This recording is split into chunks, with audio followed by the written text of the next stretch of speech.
Hello అండి, అందరికీ నమస్కారం. Welcome to my YouTube channel Mani's world. ఈరోజు వీడియోలో పన్నీర్ బటర్ మసాలా కర్రీని ఎలా రెడీ చేయాలో వీడియోలో షేర్ చేశాను.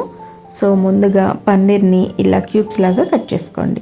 తర్వాత స్టవ్ ఆన్ చేసుకొని ప్యాన్ పెట్టుకొని అందులో ఒక క్యూబ్ బటర్ని ప్యాన్ మొత్తం స్ప్రెడ్ అయ్యేంత వరకు స్ప్రెడ్ చేసుకోండి.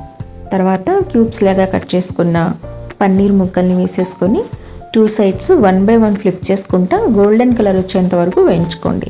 ఇక్కడ మొత్తం కలిపేసేయద్దండి, 1 by 1 ఫ్లిప్ చేసుకుంటానే స్లోగా కుక్ చేసుకోండి, లేదంటే ముక్క విరిగిపోతుంది. ఇలా గోల్డెన్ కలర్ వచ్చేంత వరకు కుక్ చేసుకోండి. తర్వాత వేరొక ప్యాన్ పెట్టేసుకొని అందులో మరొక క్యూబు బటర్ని అలాగే కొంచెం ఆయిల్ని వేసుకొని ఒక 5 ఆనియన్స్ని సన్నగా స్లైసెస్ లాగా కట్ చేసుకొని వేసుకోండి. అవి కొంచెం వేగాక ఒక 6 టమాటోలను కూడా కట్ చేసుకొని వేసుకోండి. ఇక్కడ చిన్నవి అయితే ఒక 6, కొంచెం మీడియం సైజ్ అలాగే కొంచెం పెద్దగా ఉన్నైతే ఒక 5 టమాటాలు కట్ చేసుకొని వేసుకోండి. ఇక్కడ ఆనియన్స్ కంటే టమాటానే ఎక్కువగా ఉండాలి.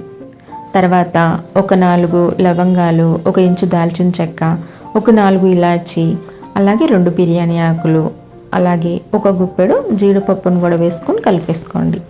కలిపేసేసి మూత పెట్టుకొని మంటని మీడియం ఫ్లేమ్లో పెట్టుకొని ఒక 2 minutes కుక్ చేసుకోండి. తర్వాత మూత తీసి ఒకసారి కలిపేసేసుకొని ఇందులో 1 గ్లాస్ వాటర్ పోసుకోండి. సో వాటర్ పోసుకున్నాక ఒకసారి కలిపేసేసి మూత పెట్టేసుకొని ఈ వాటర్ మొత్తం ఇంకిపోయి ముక్క సాఫ్ట్గా మెత్తబడేంత వరకు కుక్ చేసుకోండి.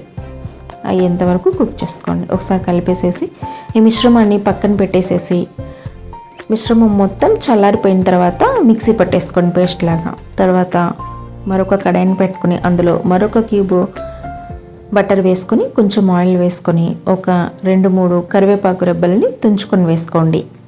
అవి చిటపటమన్నాక దంచిన అల్లం వెల్లుల్లి పేస్ట్ని వేసుకోండి ఫ్రెష్గా. వేసి కలిపేసేసేయండి. ఈ అల్లం వెల్లుల్లి పేస్ట్లో పచ్చివాసన పోయేంత వరకు వేయించేసుకోవాలి. తర్వాత మనం ఆల్రెడీ పేస్ట్ చేసుకొని పెట్టుకున్నాం కదా, అది ఇందులో వేసేసేయండి. సో వేసేసి మొత్తం కలిసేంత వరకు కలిపేసేసుకోండి. ఇక్కడ మంటని మీడియం లో ఫ్లేమ్లోనే పెట్టేసుకోండి, లేదంటే ఆ పేస్ట్ హై ఫ్లేమ్లో పెడితే పైకి చిందుతుందనమాట. సో లో ఫ్లేమ్లోనే పెట్టేసేసుకోండి. పెట్టేసి మూత పెట్టేసేసుకొని మధ్యలో కలుపుకుంటూ వేయించుకోండి. మూత తీసేసి ఒక చిటికెడు పసుపు, 1 టీ స్పూన్ ధనియాల పొడి, మీ రుచికి తగినట్టుగా ఉప్పు, ఒక 2 టేబుల్ స్పూన్స్ కారం, ఒక 1/2 టీ స్పూన్ గరం మసాలా వేసేసి ఈ మసాలాలు మొత్తం కలిసేంత వరకు కలిపేసేసుకొని మూత పెట్టేసుకోండి. మూత పెట్టేసి ఒక 2 minutes కుక్ చేసుకోండి. మధ్యలో మూత తీసి కలుపుతూ ఉండండి, లేదంటే అడుగు పట్టేస్తుంది. తర్వాత మూత పెట్టేసేసి ఆయిల్ మొత్తం ఈ పేస్ట్లో నుంచి పచ్చివాసన పోయి ఆయిల్ మొత్తం పైకి రిలీజ్ అయ్యేంత వరకు ఉంచేసుకొని 1 గ్లాస్ వాటర్ పోసుకోండి. వాటర్ పోసేసుకొని ఒకసారి కలిపేసేసి మూత పెట్టేసేయండి. మూత పెట్టేసి ఒక 2 minutes కుక్ చేసుకోండి.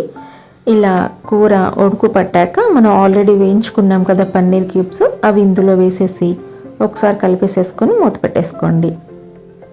అంతేనండి, ఒక 5 minutes కుక్ చేసుకోండి. తర్వాత ఒక 2-3 పచ్చిమిర్చి కట్ చేసుకొని వేసుకొని మూత పెట్టేసి ఒక 2 minutes కొంచెం గ్రేవీ చిక్కబడేంత వరకు కుక్ చేసుకోండి.